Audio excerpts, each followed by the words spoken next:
My name is Brandon Monfiglio. Hey, I'm Julia Tricarico. My job is basically social media influencer. I like to say I just make people happy and make people smile.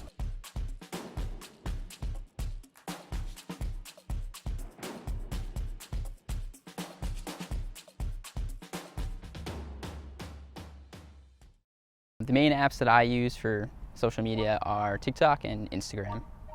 So I'm currently a social media influencer. The only platform I use is Instagram. So I like to do fashion content and I work with a ton of brands ranging from skincare lines, clothing lines, even makeup. So it actually happened as a joke. I was in Mexico with my cousins around 5 years ago, and me and my cousins just made like a funny video, and then I woke up the next morning and I had 100,000 followers overnight. I originally was a high fashion model when I was 14. And I did that for a while until I went and did commercial modeling for about 1.5 years. And throughout this time, I was signed with an agency in New York. So from high school, like I would get taken out of high school just to go to shoots and castings. Super fun though, and my high school was okay with it. From that, I ended up going to college. I go to FIT currently, and I do influencing just because of the connections that I made. An influencer is a person who assists in peer-to-peer sales by creating a demand based on a lifestyle. So you influence based on somebody who not wants to buy the product, but wants to imitate or mimic the lifestyle in which they're using that product. In other words, they influence the purchase. So influencing is kind of separate. It's where brands send you like clothing pieces or skincare, makeup, just product, and I shoot that and post it on my Instagram. I get it proofed by the brands as well. I've worked with many brands. I've worked with Netflix, Amazon. I've worked with like big artists as well, like Major Lazer, Andy Grammer. I would say an influencer, the one thing I think a lot of people don't realize is that you can make a lot of money being an influencer, right? I mean, there's children on YouTube making a ridiculous amount of money, and more money than I am right now. So, and it's so fascinating to me. Conception that influencers make a lot of money from the platform. They do make money from the platform. The platform will supply them. YouTube gives them 55% for every 45% they make, but it's very small in comparison to endorsements. When an influencer becomes a real influencer, somebody who could genuinely be seen as somebody who's making the purchasing decision, companies then identify them as somebody who can assist in the sales. So when an influencer does it, it's usually through a viral aspect. Something happened that launched them into a public space. Or the product themselves recognize them as somebody who's getting enough views. And what that means is when a subscriber count is really high, it means that the value of return on investment is really high. It's not about the views so much as the subscribers. Because if you put an ad on a TV show, on a really, really amazing cable show, you might get 7 or 8 million. But on something like an influencer's channel where they're having 30 million subscribers, you're getting the same amount but cheaper. And the influence is better because of something called parasocial relationships. People believe that the vlogger or influencer is talking directly to them because they make direct eye contact. So that makes the sales a little more straightforward. Day in the life of me is I usually will wake up, check my Instagram, my TikTok. I'll see what's trending, see what's popular, and then I'll start thinking about what I want to post later that day when it's like a more active time. And I'll post usually 2 or 3 videos a day, and then at night I'll live stream. I live stream almost every single night unless I'm sick or something. A normal day in my life is probably waking up, going to class for 3 hours, and then photo shooting a few looks after. So when I do photo shoots, I have my photographer come in and we put together an outfit, and we'll just put that in a suitcase and travel around the city and take some really cool photos. I'll edit that and send it to brands and email it to them. What we're seeing with social media now is that there's different interests with social media. I think that's going back to one of your original questions. Like, I'm not the audience for TikTok. Like, it's not me. I'm going to be 37 January 7th.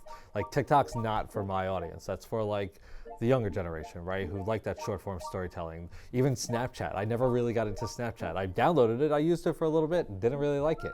It wasn't towards my interest of what social media is. So I think people, kind of like how we have the millennials and Gen Z and baby boomers and all that, I think we're starting to see just like how there's genres of TV and different type of, like, I like horror, I like action, I like dramas or romance or a Lifetime movie or whatever it might be. we're seeing that with social media. It's like, I like Facebook because it's all my friends are there, and it's like a front page of a website. I like something shorter and more intimate. I like I like TikTok where I can create more and be interactive with it. So I think we're going to see that more and more with social media outlets. We're going to see more of a variety, and I don't think it's going to be a time where a new social media site will come out and everybody will download it. I think those days, because there was so little of them happening, but I think as more and more released, I think we'll continue to see different genres of it. The apps I like to use the most or only use is Instagram and Twitter. I don't really use Facebook anymore. Facebook is a platform I keep because I manage pages. And I think that's I'm an early millennial, so I think that's part of it. The millennial culture doesn't really want to use it. Gen Z is pretty much off it. I think the largest, still to this day, the biggest growing group of Facebook is boomers and older people that are still joining it to join Facebook groups.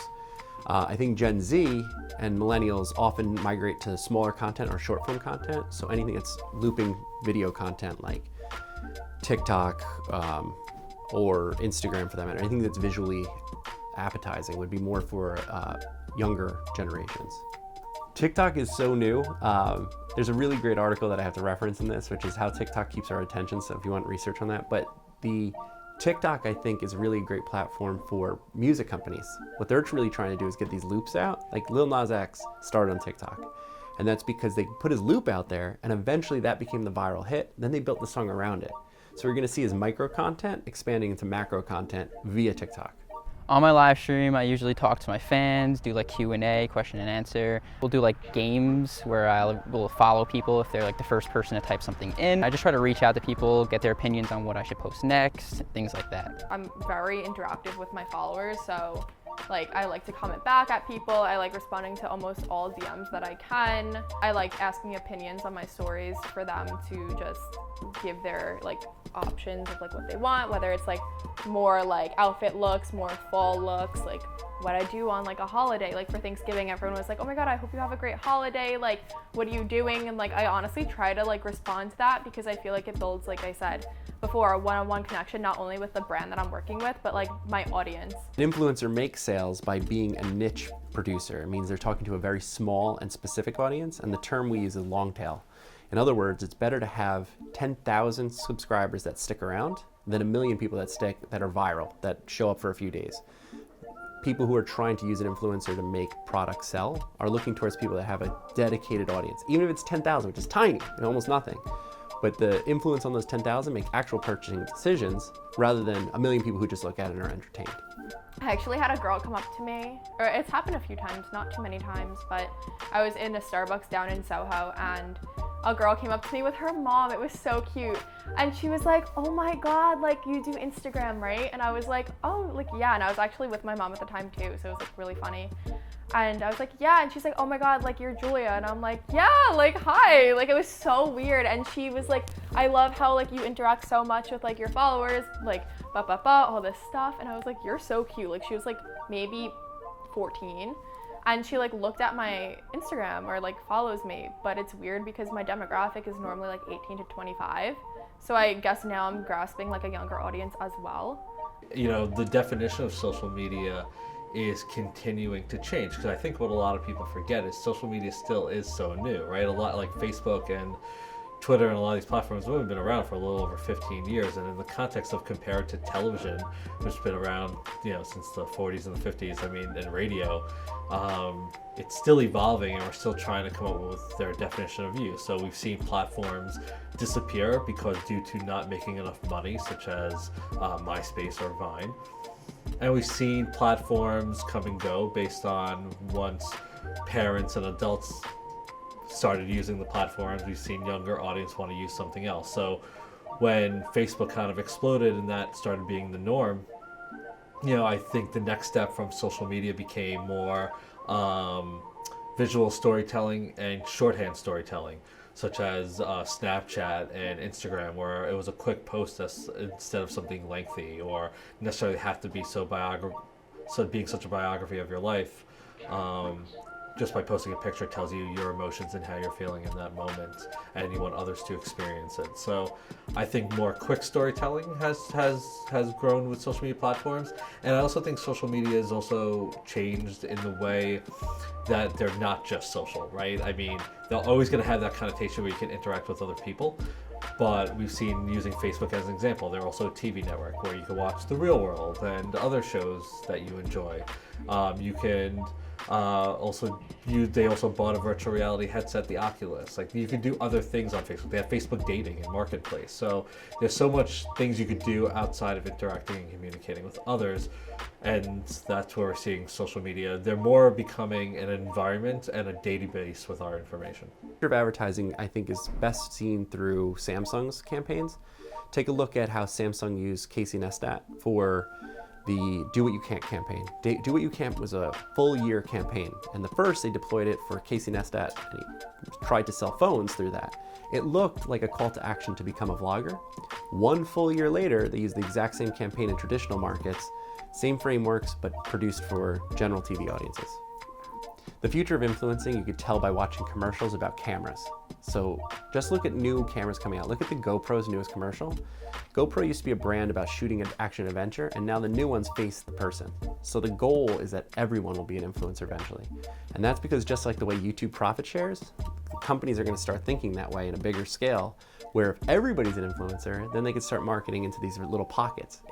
And the way that data is collected, if you close on something, so if you see an influencer make it, let's say Tyler Oakley says something about Audible, and then you subscribe to Audible. That's a data loop. They can actually see you watch Tyler and subscribed. That data can then be repackaged and resold over and over again until you then become an influencer of something else, and then they watch that. So it's a very easy way for brands to figure out what is working. I think, in a darker sense, the future of influence is that everyone's an influencer.